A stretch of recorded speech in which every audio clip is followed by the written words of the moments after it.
Y'all, I cannot believe the nonsense that they're doing with Tifa's body. We are not here, dog, to talk about such nonsense, bruh. I'm so done with these censorship outcries. Y'all need to really worry about more pressing matters, dog. Like, why are we so stressed about a video game character's boobs?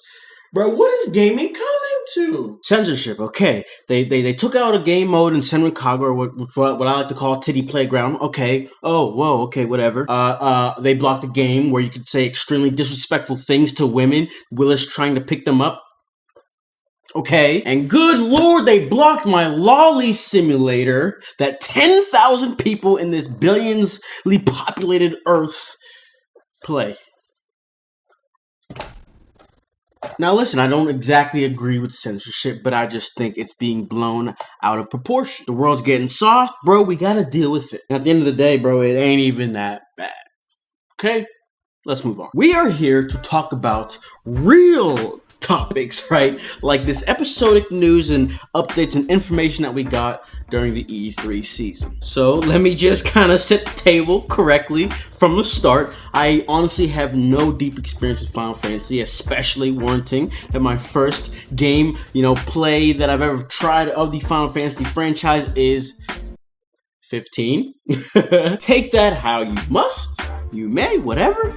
But listen, I just want to enjoy Final Fantasy VII. I hear all these good things about it, right? I just want to enjoy it. I do have a PlayStation Classic that I tried out, started Final Fantasy VII. Sadly, I have not picked it up for some months now, but I do plan on it, I think. I'm just like torn between playing it to completion before this game comes out or, waiting, right? But I feel like I'm on the right path to take is to play it so that I understand what the original experience feels like. And I think once we heard this episodic, that's when I was really like, okay, I think I will play it to completion. But anyways, bro, what is the deal on that subject? What's going on? Yeah, we've known this episodic news for a while now, but the kind of the details that we got at E3, has me, and a lot of us, a bit more worried. But at the same time, me personally, I feel at the same time a little bit of excitement. Let me explain. Directly after E3, per Jason Schreier from Kotaku, I think that's how you say it, he had an interview with Yoshinori Kitase, who is the director of the Final Fantasy VII Remake. And through that interview, details we've learned that we don't know, nor does Square Enix know, how many actually releases we're gonna get before the full game is in our hands. We have no clue. It's kind of crazy. Now, right when this info dropped, oh my god, because that's the only context we had at that time. People were like, oh my Jesus, you know what I'm saying? And I kind of was too, but nowhere near the same as what, fans like you guys out there felt. Because if you think about it, bro, I have no expectations. I don't know what the hell y'all are even hyped about because I don't know, right? I think without, going into any context just yet, just about 5 minutes ago when I was typing up this video, I came to a realization, maybe an optimistic realization that maybe this is broken up into teams, right? The first team is working on this now, and then potentially they can be doing some groundwork for the second. It's obvious that Square Enix had very ambitious ideas, plans, just visions for this remake, and that shows whenever the CC2 got dropped from development team, and they just scrapped it all. They said, you know what, this shit, we restarting. But at the same time, bro, is that the case here? Because the same day we got this information, we also got information that from Kitase, who was like, yeah, hey guys, by the way, yeah, I understand that you may think that, after this first game done, we can be faster with the second ones.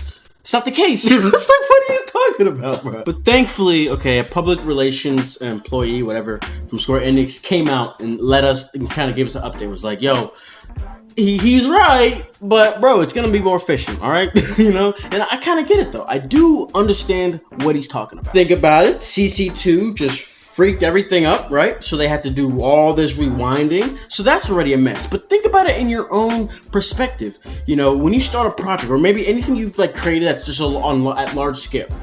Remember back to the start.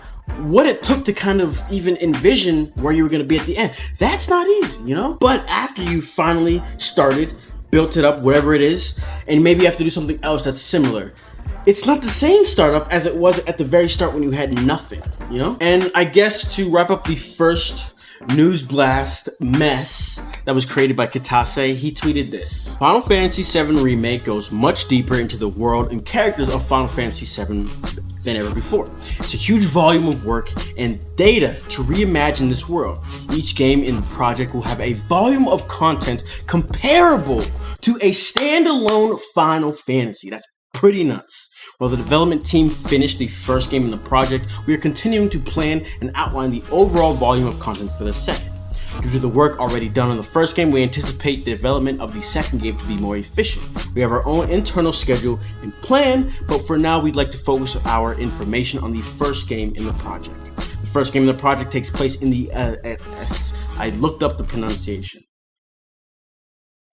Eclectic. I got it. Takes place in the eclectic city of Midgar. We chose to focus on Midgar as it best represents the world of Final Fantasy VII as a location more than any other.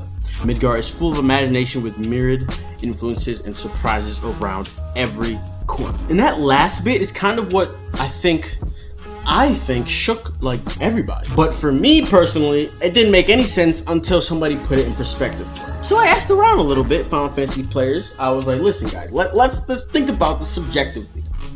How much time, how much gameplay could I'm talking about, squeeze out of the original Final Fantasy VII's Midgar section? How much? I'm talking, you know what I'm saying? And they told me about 20 to 30 hours. If that, right? So firstly, comment right now. Does that sound reasonable? Would you guys agree? Less?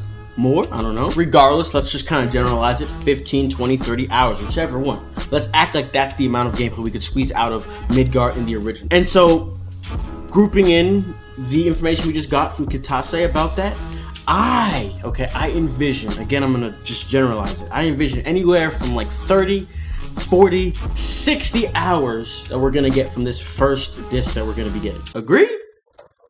Disagree?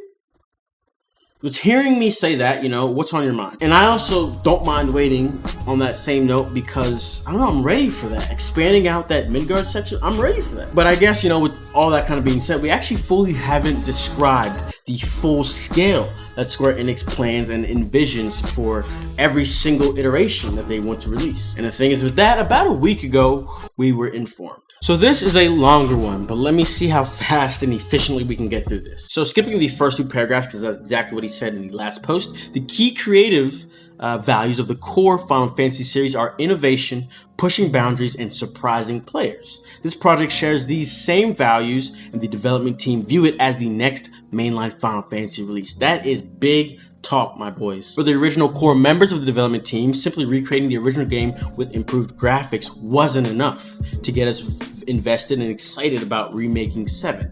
To return, we want to go beyond the original, telling a deeper story and providing a modern gaming experience. We really want to go above and beyond what is expected of a remake. Please let me know your thoughts, bro. Oh my god. As well as some of the core members of the original development team, we also have a dedicated in-house team of international gaming talent.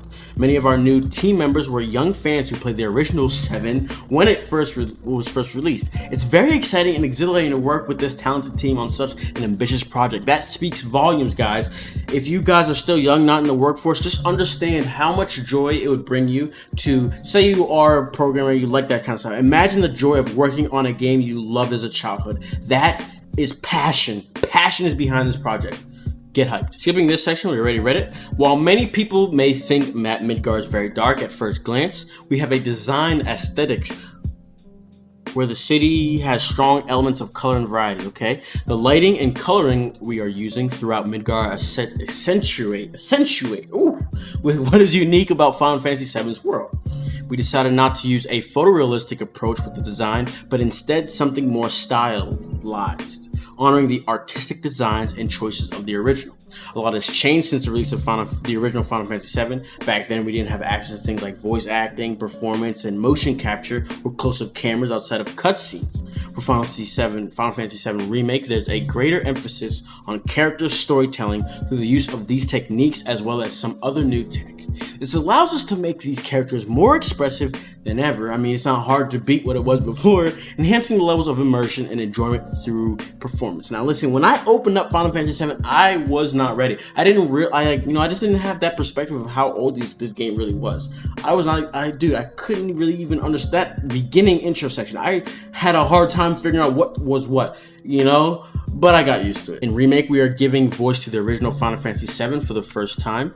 By bringing in a new generation of actors, we hope to provide the best experience for original fans and new players. For the gameplay, we are aiming to create a new take on classic concepts with an accessible evolution of the ATB system, giving you a greater action with tactical control. I'm curious of your thoughts on that. I personally saw that combat, thought it was amazing, but there were some hesitation out of people. And I thought that was wild. I'm like, how could you even not like that? But I do get it. Really wanting to just go back to turn-based. I do get it. But that new system, bro, revolutionary. It looked so cool. We'll go into greater detail on lots more gameplay elements as we get closer to the release next year. For now, I hope you are all excited by what we revealed at E3, and we look forward to sharing more news and updates with you across the year ahead.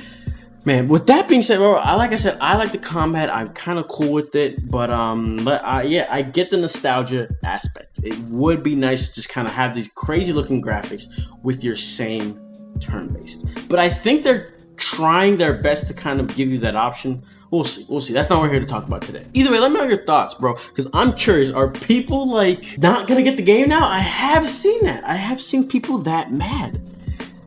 And I don't know if I understand that. You know what I'm saying? Like, I get it, but it's whatever. But at the same time, having to wait till like 2023 to get the full experience, now that does suck, right? So let me know your thoughts in the comments below. Personally, I'm getting it because, again, I have nothing to expect. I have no expectations. It's just whatever, bro.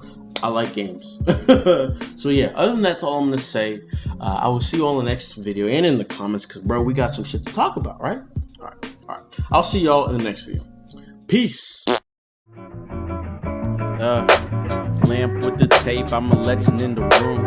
JAMSQUAD chillin', now my homies bringing boom. Don't try to play the game without asking about the rules. I keep my cards safe, nigga, what you do? Pop it off easy, I'm not trying to snap your neck.